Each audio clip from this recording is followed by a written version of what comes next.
The Chinese real estate developer Evergrande Group, which is mired in a debt crisis, was ordered to liquidate by the High Court of Hong Kong on January 29 against the backdrop of the group facing immense pressure from 2.4 trillion yuan in debt.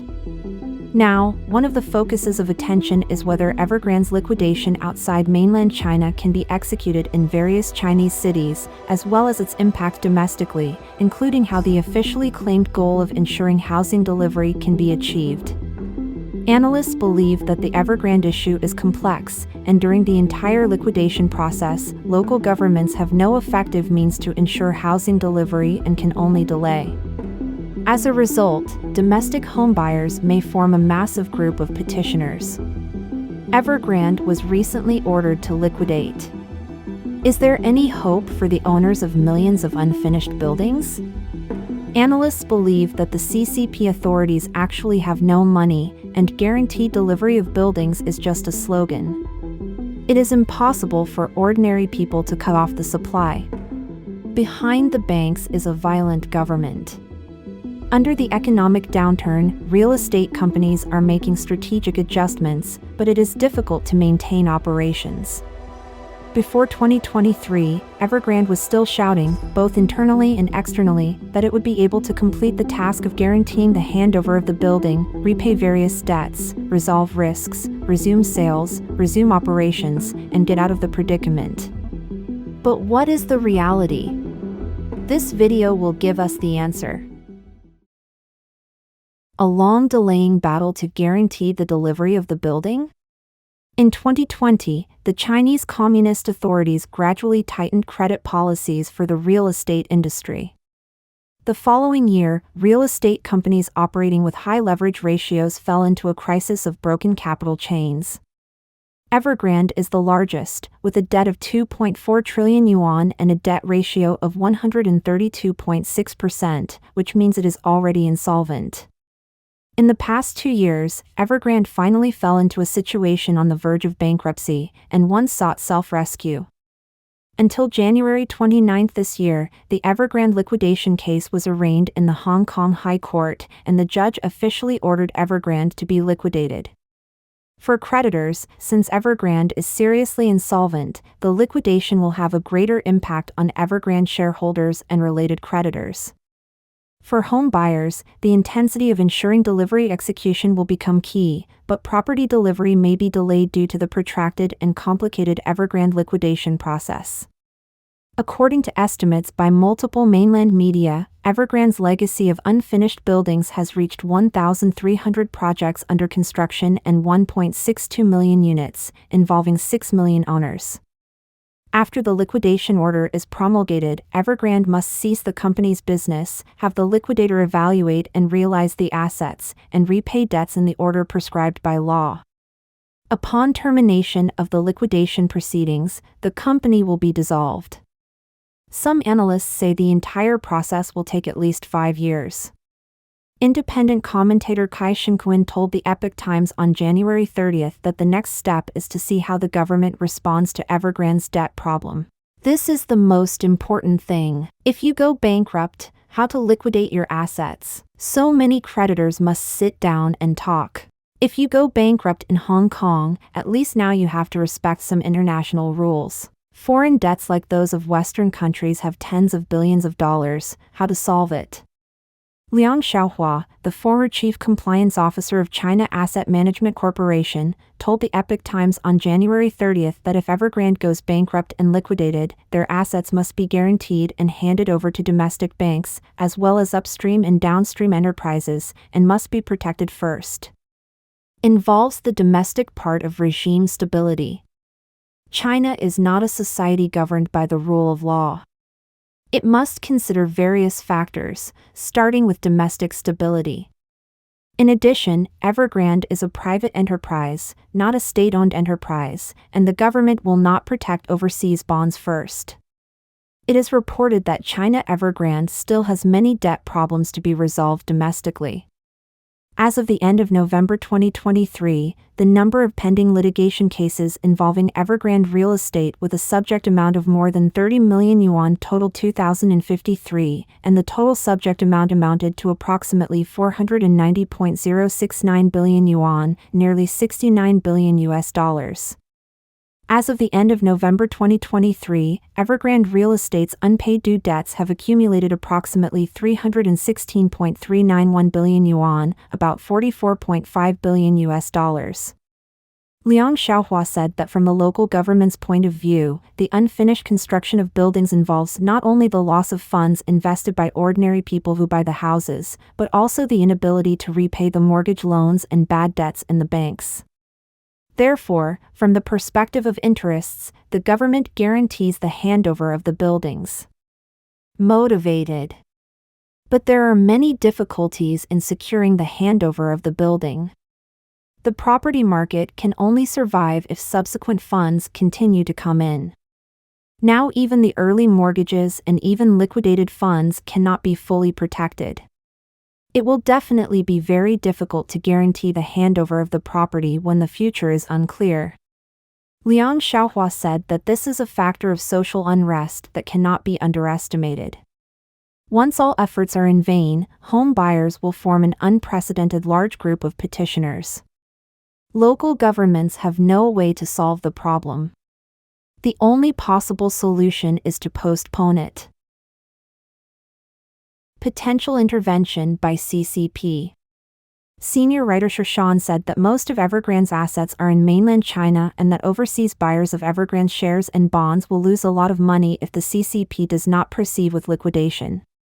He said, Evergrande will not be liquidated in mainland China because it is not just a real estate company. It has a close relationship with the government, and its influence is too great. Mr. Shi explained that in China, all real estate developers must maintain intricate connections to the local government in order to expand their business, and they have various financial ties to the local government. Once liquidation proceeds, the local government's debt will need to be audited, which will pose serious risks to the local government officials. He further explained that Evergrande has a debt of $300 billion, and once liquidated, it will cause land and property prices in China to further plummet, which will affect the local government's previous plans for land sales. On the other hand, there are still millions of people who have purchased pre-sale homes that have not been delivered. Their fate and their losses are still unpredictable. The situation in China will be very complicated, and certainly China will not liquidate Evergrande very soon.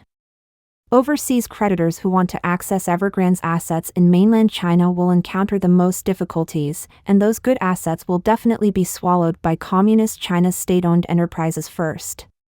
Evergrande's liquidation may accelerate the restructuring negotiations of other real estate companies' overseas debts. Union Bank of Switzerland, UBS, believes that Evergrande's liquidation order will accelerate the negotiation of other Chinese developers' US dollar debt restructuring. If the companies fail to put forward a concrete restructuring plan, bondholders may lose patience and file for liquidation. Some of the restructuring plans will involve debt for equity swaps, which will increase liquidity and lead to equity dilution. This will have a negative impact on the share prices of the defaulted developers. It is expected that there will be more asset sales by those developers to push forward the debt restructuring negotiations. The government is out of funds, guaranteeing the delivery of the building becomes a mere slogan. Ms. Sun from Zhongguan, a prominent figure in the mainland Chinese real estate sector, recently told the Epoch Times that the guarantee of building delivery requires financial support and guarantees from the CCP's Ministry of Housing and Urban-Rural Development and financial regulatory bodies. Looking at the current state of the industry, even if they have the intention, they lack the capability because of a lack of funds. She said, you need money to start construction, and only if you can start construction can you guarantee the delivery of buildings. That's the logic, right?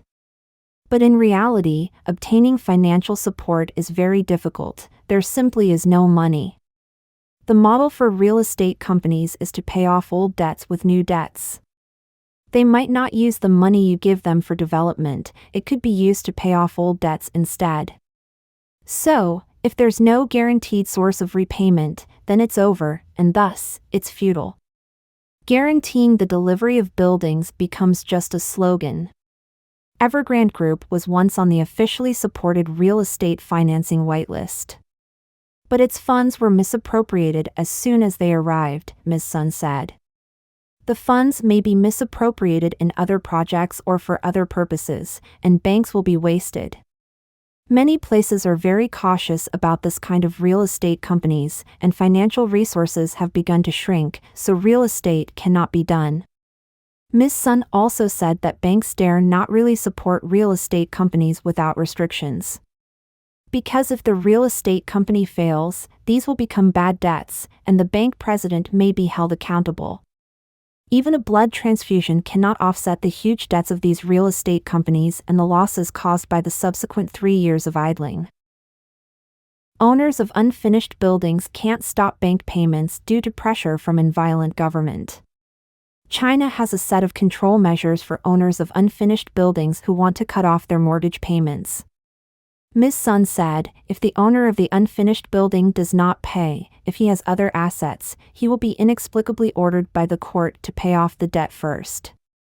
As long as you work and get a salary, you will also be inexplicably forced to limit consumption. When many owners buy a house, including me, they have the idea that if I can't afford it, I'll give it to you. But in fact, that's often not the case. It means that your house is in ruins, or even the price has been cut in half. The bank will not give you a penny, and it will not accept a smaller loan just because your assets have depreciated in value. Because banks can actually restrict you in many ways. First, they can put you on the integrity blacklist. Then you should not take the high-speed rail or airplanes in the future. That is, they can disgust you in many ways. Come on. You have to pay back the money. Ms. Sun said that it is only a small number of people who have not received houses now. When this matter becomes bigger and bigger, for example, there are 500 million people out of a population of 1.4 billion, and the base is getting bigger and bigger. There will be no houses anymore, she said. If money is lost, the time will come when the regime is in danger and the regime should be overthrown. Evergrande Jokes was ridiculed and created at least 3 world-class jokes. After the Hong Kong High Court announced the liquidation order against Evergrande, some Weibo netizens concluded that it now appears that Evergrande Jokes has created at least 3 world-class jokes. 1. Those who sell buildings have sold out all the buildings, but only built a gate. Evergrande Yuhu Park, I don't know which department approved it and which department should supervise it. Selling buildings has become selling drawings to make money. This is a joke that is unheard of in the world. 2. They were already in debt of 2.4 trillion yuan, and they verbally promised to guarantee the delivery of the property. They shouted, I can have nothing for more than 2 years, but they successfully concealed the truth and transferred 50 billion yuan overseas. It is almost impossible to get the money back. It was successfully achieved.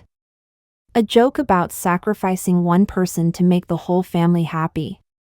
3. Domestically, the country is riddled with debts, but with overseas bankruptcy protection and capital trusts, not only the property is not damaged, but the family, executives and major shareholders have made a lot of money. It is not so ridiculous for Cao Cao to be borrowed from a straw boat. Cao Cao was a prominent Chinese military strategist during the late Eastern Han Dynasty and early Three Kingdoms period of China. Mr. Kai Shengquan stated that the main driver of China's skyrocketing housing prices is the CCP's land finance. The so-called Chinese model is China's real estate development model, which tightly ties fiscal revenue and land transfer together. The result is that in addition to selling land at high prices and cultivating a group of super-rich people, it has also caused misery to the Chinese people. As giant real estate companies like Evergrande declare bankruptcy, there will be more bankruptcies in small and medium-sized real estate companies. China's so-called economic prosperity will be blown back to its original shape due to the bankruptcy of a large number of such companies. Let us know your thoughts on today's topic by leaving a comment below. If you found this video helpful, please share it with a friend. It inspires us to continue creating more quality and reliable content. Don't forget to like and subscribe for more interesting insights from China Truths. Thanks for tuning in.